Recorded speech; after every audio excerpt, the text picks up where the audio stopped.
You all are allowing delinquent employees to sit on their sofas at home instead of actually getting to work and doing their jobs. This is absolutely unacceptable.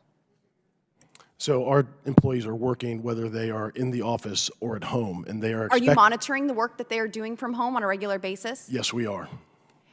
Every employee, do you have the numbers of the hours that are submitted? Are you counting how many times they're logging into their computers and responding to casework?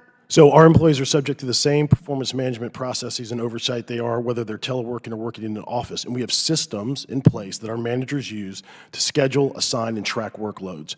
And that includes individual employee workloads in many cases. So real-time understanding of what actions are being processed at any particular given time. Additionally, our employees are required to be accessible to their supervisors, clients, colleagues, and external parties during work hours via a variety of means, including instant messaging, video platforms, and telephone. They are connected to the workplace, whether they are in the office or at the home. Representative Lauren Boebert went into that hearing ready to lay into that Social Security official over the huge backlog of applications that they're dealing with.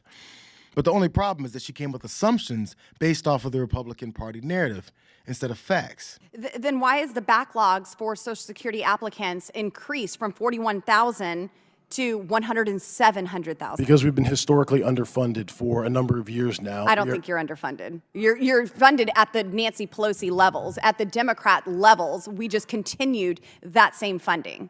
So I would say at pandemic level spending. So I would say we have an increase of over 8 million beneficiaries over the last 10 years. At the same time, we experienced our lowest work staffing levels at the end of FY22. That's a math problem. I mean, that is a problem. If you have those workloads, increasing, and you don't have the staff to take care of those workloads, you're going to have the backlogs that you're talking about, Representative. Yes, another case of Republicans sabotaging an agency's ability to operate by cutting funding, then blaming that agency and their political opponents for the problems that they created.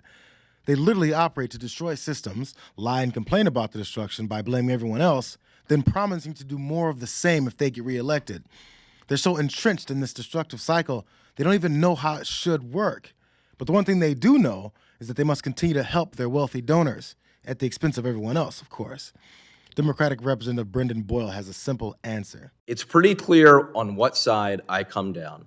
More revenues into the Social Security Trust Fund, and we will be able to say, for the lifetime of my daughter, who in the year 2100, God willing, if she's still alive, would be 86 years old, I'll be able to look her in the eye and say, Social Security will be there for the rest of your lifetime and beyond that, simply by bringing in more revenues from those who are in the top 1% of earners. I think that is fair. I think that is appropriate.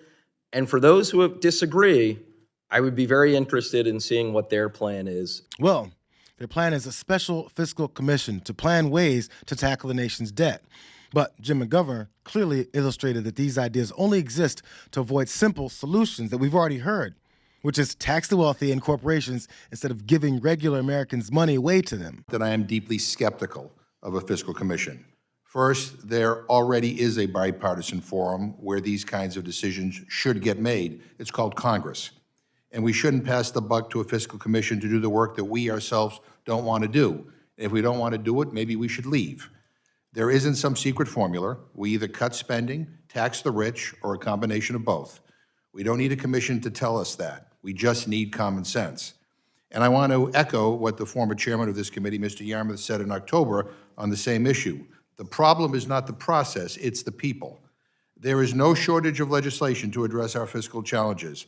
Legislation has been introduced to extend Social Security solvency indefinitely, to demand that the Pentagon actually pass an audit, and to end the billions of dollars of subsidies we give to big oil, just to name a few.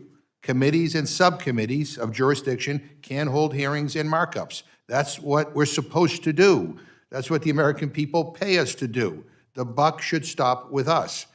We also don't need a commission to acknowledge a few simple mathematical facts. And as the chairman says, no one has clean hands here.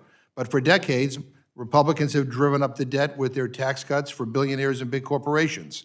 Of the $33.8 trillion national debt, $10 trillion, nearly a third, is from the Bush and Trump tax cuts. My friends on the other side promised that both of those tax cuts would trickle down and pay for themselves. They were wrong.